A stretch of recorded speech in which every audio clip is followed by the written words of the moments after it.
संपूर्ण देशवासियों को आज गणेश चतुर्थी की बहुत बहुत बधाई हो। एक स्त्री, जितने पूरे विश्व में लोग कथा श्रवण कर रहे हैं, देश विदेश में बैठकर भक्त इस पवित्र प्रांगण में बैठकर कथा श्रवण कर रहे हैं, वो अपने भीतर एक उतारिएगा। पुरुष और स्त्री में एक अंतर है। पुरुष जब भगवान के मंदिर में जल चढ़ाता है, जल अगर चढ़ा रहा है तो वह अपने माता पिता, अपने नाना नानी को पार लगाता है, दादा दादी को पार लगाता है। पर शंकर के मंदिर में अगर कोई स्त्री, कोई नारी, कोई लड़की, कोई कन्या, कोई बेटी, कोई मां, कोई वृद्ध भी अगर शंकर के मंदिर में एक लोटा जल चढ़ा रही है तो वो अपना मायका और अपना ससुराल दोनों की 71 पीढ़ी को पार उतार देती है। और कितना सुंदर कहा माता पार्वती जी ने भगवान शंकर से अमरनाथ की गुफा में प्रश्न करते हुए कहा कि पुरुष भगवान की सेवा में लगे, भजन में लगे, मंत्र उच्चारण में लगे तो उसका फल पुरुष को प्राप्त होता है। पर अगर स्त्री, नारी अगर भगवान शंकर की आराधना में लगती है, शिव की भक्ति में लगती है, तो हे भोलेनाथ, उसका फल किस किस को मिलता है। शिव महापुराण की कथा कहती है, भगवान शंकर का चरित्र कहता है, पुरुष का करा गया पुण्य पुरुष को प्राप्त होता है।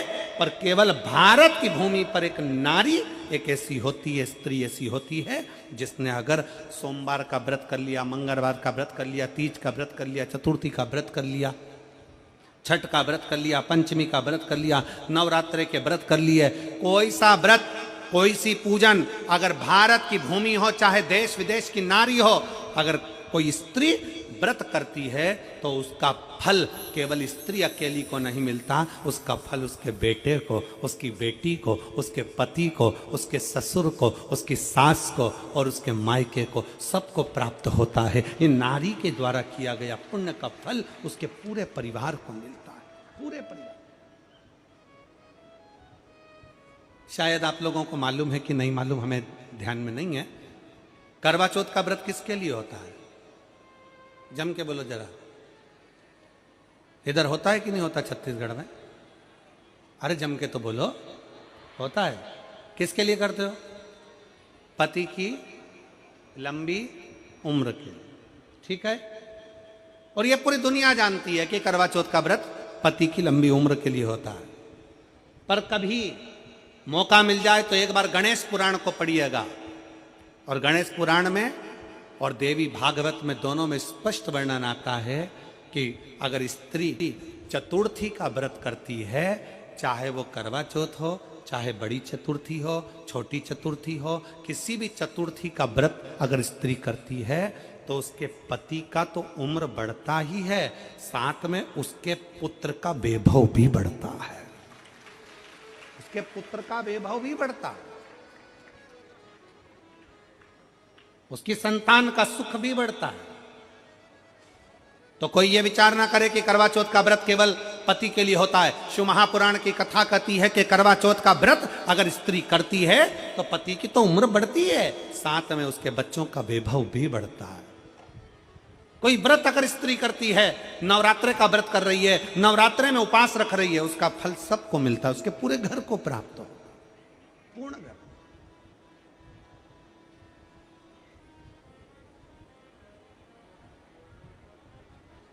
शिव तत्व, शंकर की अविरल भक्ति, शिव की उपासना।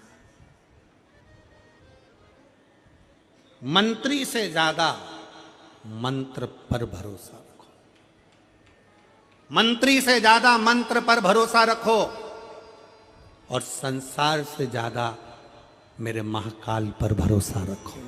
तो नहीं मालूम कि गणेश जी कब फ्री रहते हैं? हमने कहा गणेश जी फ्री रहने का केवल एक समय होता है, एक टाइम होता है, एक पल होता है, एक घड़ी होती है। गणेश जी की सबसे पहली जो आरती हो, उस आरती के समय पर अगर धूप बत्ती जलाई जाए या गोबरी को जलाकर उसमें गूगल छोड़ी जाए, और गूगल छोड़ने के बाद गणेश जी का नाम ध्रुम वर्ण कह दिया जाए, तो गणेश जी को तुम्हारे घर की पूजा स्वीकार करना पड़ती है। बस वो समय हम जानते। हम तो बस उतना जानते हैं कि शिव महापुराण में लिखा और मुद्गल पुराण में लिखा, गणेश पुराण में लिखा, गणेश जी का एक नाम होता है ध्रुम वर्ण। क्या नाम है? ध्रुम वर्ण।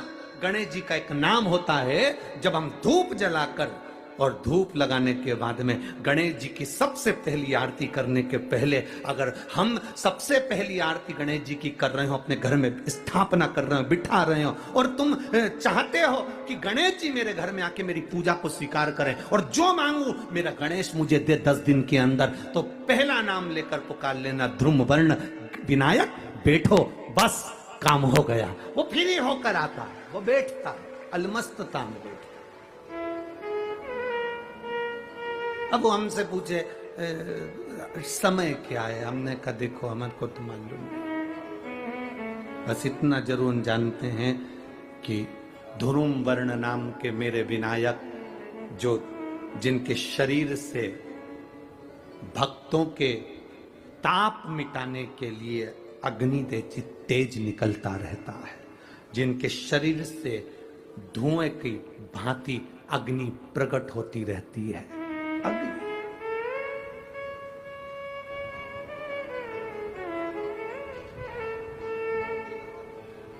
हम तो उनको पहचानते हैं जो दुनिया के ताप मिटाने के लिए प्रगटा।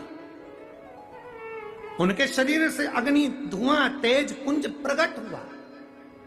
वो ध्रुम वर्ण विनायक साधारण, उसका केवल नाम उच्चारण कर कर भी अगर विराजित किया जाए, वो आया स्वीकार करेगा। 10 आप अभी तक बिठा लेते थे सिद्धि विनायक आओ, मयूरेश्वर आओ, भगवान को बल्लेश्वर पधारो, आपने बुलाया, आया, वो बैठा, वो ऐसा नहीं कि नहीं बैठा, पर हमें समय का भान नहीं हो पाया। हम किस समय पर भगवान को रिझाएं? परमात्मा को रिझाने का कोई समय होता है? भगवान को तो जब तुम्हारी मर्जी पड़ जाए, जब तुम्हारा दिल कर जाए, तब मेरे भगवान को रिझाने का प्रयास करो, वो तुम्हारे करीब में आकर बैठ जाएगा। जब तुम्हारा मन पड़े, जब तुम्हारी मर्जी पड़े।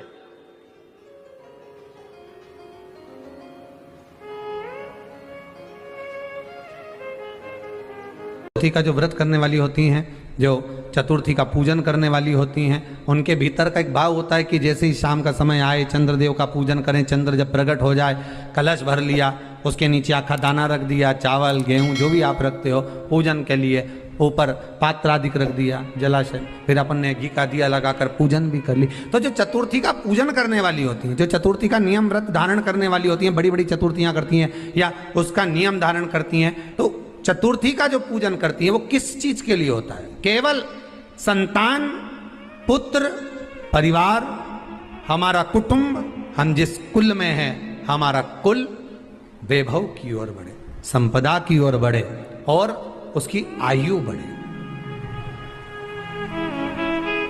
उसकी आयु बढ़े, वैभव बढ़े।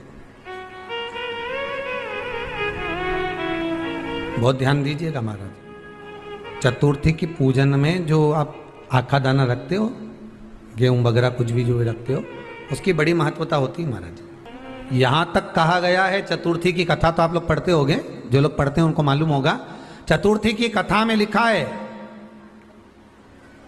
चौथ माता के व्रत में वर्णन किया गया है कि वो आखा दाना जो रखा जाता है, मान लो कोई जरूरी काम होता है तभी आखा दाना को रखा जाता है, संभाल के रखते हैं कि हम इस काम के लिए जा रहे हैं और हमारा ये कार्य सफल होना चाहिए। तो जिसने चतुर्थी का व्रत करा है, जिसने चंद्रदेव का पूजन करा, चतुर्थी का व्रत करा, वो गणेश जी से विनती करके वहां से 2-4 आखा दाना उठा ले, और जो व्यक्ति का काम अटक रहा है अपने ही घर का, पर दूसरे कुल को नहीं देना, अपने ही कुल के अंतर्गत जो काम अटक रहा है उसकी जेब में, उसके पल्लू में उस चीज को रख दिया जाए। तो चतुर्थी जो अगली आती है, जैसे आप महीने की करते हो तो महीने की, और आप जैसे करते हो कि 4 अलग बड़ी बड़ी चतुर्थी करते हो, तो उसके अनुसार आपका कार्य सिद्ध होता ही है। उस आखे दाने का इतना महत्व होता है क्योंकि चतुर्थी का व्रत करने वाली माता जब व्रत करती है तो स्वयं चतुर्थी की कथा में लिखा हुआ है कि पार्वती जी गणेश जी से चतुर्थी की कथा बचवाती। चतुर्थी की कथा बाची किसने थी? स्वयं गणेश जी महाराज ने। और सुनी किसने थी? माता पार्वती। बाचने वाले गणेश जी थे, सुनने वाली माता पार्वती थी। तो चतुर्थी की कथा जब होती है तो उसको स्वयं गणेश जी बाच रहे हैं, तो व्रत कौन सुन रही है? माता पार्वती। और आपने जो आखा दाना लिया वो गणेश जी के भाव से लिया, गणेश जी से निवेदन करके, विनय करके, प्रार्थना कर कर उसको प्राप्त किया। जिनको शुगर की बीमारी हो, बीपी हो, उनसे निवेदन करूंगा, गणेश जी का दांत जो टूटा हुआ है, उस टूटे हुए दांत के भाग की ओर 5 दुर्वा सफेद दुर्वा, पानी का जो जलाशय होता है, कुआं होता है, बावड़ी होती है, तालाब होता है, नदी होती है, वहां लगती है सफेद दुर्वा। 5 सफेद दुर्वा टूटे हुए दांत की ओर समर्पित कर दें। दोपहर में ठीक 12 बजे वही दुर्वा 5 मिनट बाद उठा लें और उस दुर्वा को एक दिन में सुबह खाली पेट एक दुर्वा को खा लें। महाराज आपका शुगर और बीपी लेवल में मिलेगा। आपने मुझे दुर्वा समर्पित करी है, ये दुर्वा जो मुझे देगा वो वैभव प्राप्त करेगा, जो दुर्वा मुझे समर्पित करेगा उसके जीवन में रोग दूर हटेगा। शंकर भगवान कहते हैं गणेश ये दुर्वा, इस दुर्वा का अलग अलग महत्व है। महाराज कुएं के पास की सफेद दुर्वा, कुएं के पास की सफेद दुर्वा, यदि 41 दुर्वा प्रत्येक बुधवार को गांठ लगाकर गणेश जी को समर्पित कर कर वापिस उठाकर उस दुर्वा को खाली पेट, आपके घर में भी गणेश जी होंगे, उनको समर्पित करो, खाली पेट इस दुर्वा को केवल चबा चबा कर खा लो और आधे घंटे बाद पानी को पी लो। बुधवार की बुधवार 5 बुधवार करना, गणेश जी को चढ़ाना, सफेद दुर्वा को गणेश जी को समर्पित कर कर चबा चबा कर खाना।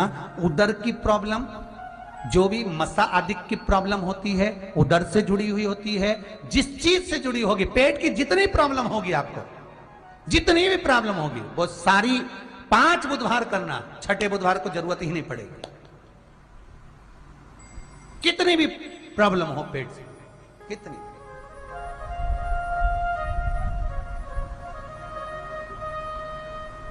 पेट से जुड़ी हुई प्रॉब्लम जितनी भी होगी समाप्त। यही दुर्वा, पेट की तकलीफ रहती है, श्वास की तकलीफ रहती है, उसके लिए दुर्वा का भी व्याख्यान इसमें किया गया। यदि चतुर्थी के दिन 7 गांठ वाली दुर्वा 21 ले लो और चतुर्थी के दिन गणेश जी को समर्पित कर दो। पंचमी तिथि को उस दुर्वा को उठाकर दूध में डाल दो और उस दुर्वा को दूध में डालकर उस दूध में उस दुर्वा को मल लो, और जिसके सफेद चमड़ी पड़ गई हो, चर्म रोग हो गया हो, उस दूध को उस दुर्वा के साथ, दूध नहीं भी हो तो पंचमी के दिन दुर्वा का लेपन शरीर पर कर लें। आधे घंटे तक करने पर पंचमी को प्रदोष काल में स्नान कर लें। महाराज आपको चर्म रोग में आराम लग जाएगा, सफेद चमड़ी अपने असली रंग में आना प्रारंभ हो जाएगी। गणेश पुराण दुर्वा का मूल बता। महाराज 21 दुर्वा के 108 बंडल बना लो। अगर एग्जाम में बैठ रहे हो, सरकारी परीक्षा में बैठ रहे हो, पास नहीं हो रहे, नौकरी नहीं लग रही, बहुत जगह इंटरव्यू दे दिया, 21 दुर्वा के 108 बंडल बनाओ, उसकी माला बनाओ और देवी के मंदिर में, माता जगदम्बा के मंदिर में, अर्थात जहां शंकर पार्वती पूर्ण परिवार विराजमान हो, ऐसे देवी के मंदिर में गणेश जी के गले में वो माला अर्पण करिया है, अपना नाम बोलकर और जिस एग्जाम में बैठ रहे हैं उसका भाव वर्णन कर कर महाराज, और वहीं से एक पुष्प लेकर अपने कमरे में जहां पढ़ते हो कांच की प्लेट में उस फूल को रख दीजिए और दूसरे दिन एग्जाम के लिए चले जाइए, आपको उसका फल अवश्य मिलेगा, अवश्य मिलेगा, आप उसमें उत्तीर्ण होंगे, फल प्राप्त होगा। दुर्वा सुख का अनुभव करा देगा, आनंद का अनुभव। घर में शांति ही ना रहती हो, सुख ही नहीं है, क्लेश 24 घंटे बना हुआ है, घर में ना कोई बात ना कोई प्रसंग, उसके बाद भी सबका मुंह फूला हुआ है, उसके बाद भी सबका चेहरा उतरा हुआ है।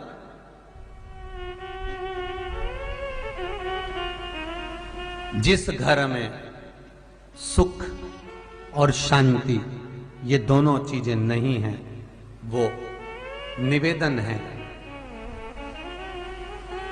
लाल वस्त्र में लाल फूल रखकर उसमें थोड़ा धना, धना जानते हो, वो खड़ा धना आता है, धना पाउडर नहीं, धना, हरा धना, और 5 गोल सुपारी,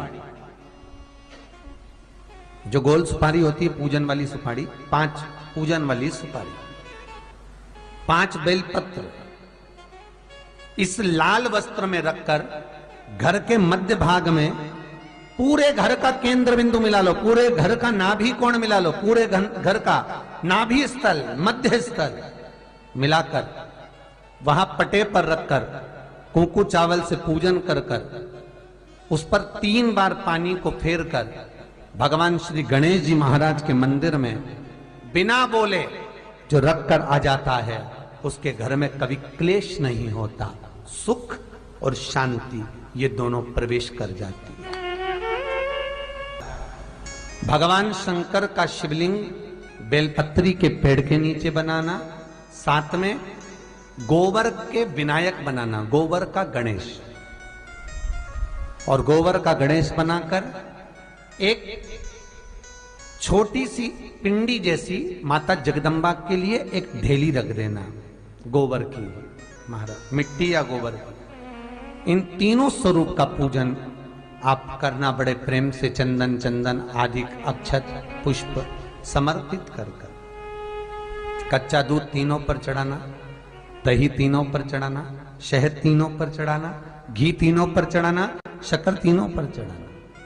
पूजन कर कर एक इतना बड़ा लाल वस्त्र, लाल वस्त्र, उस लाल वस्त्र पर अपने हाथ के छापे बनाकर कामना कर कर कि हम पति पत्नी में कभी झगड़ा ना हो, प्रेम बढ़े, क्लेश ना हो, आनंद बढ़े, छापे लगाकर उस वस्त्र से उन मूर्तियों को ढाक देना। पूजन कर कर घी का दिया लगाकर ढाक दीजिए। 108 चावल के दाने लेकर एक एक चावल का दाना अपनी कामना कर कर उस वस्त्र पर डाल दीजिए। वस्त्र का चावल अपने ऊपर बाद में छिड़क लीजिए, मूर्तियों का पूजन कर फिर वापस पूजन कर कर विसर्जन कर दीजिए। अगर अदालत में केस भी चल रहा होगा तलाक तक का, तो भी प्रेम बढ़ सकता है और आपका जीवन सुखमय हो सकता है, आनंदित हो सकता है। कोई पैसे नहीं दे रहा, अवश्य करें। कोई धन नहीं लौटा रहा, अवश्य करें। कहीं किसी कंपनी में आपका पैसा उलझ गया है, नहीं मिल रहा है, अवश्य करें, मिलेगा फल।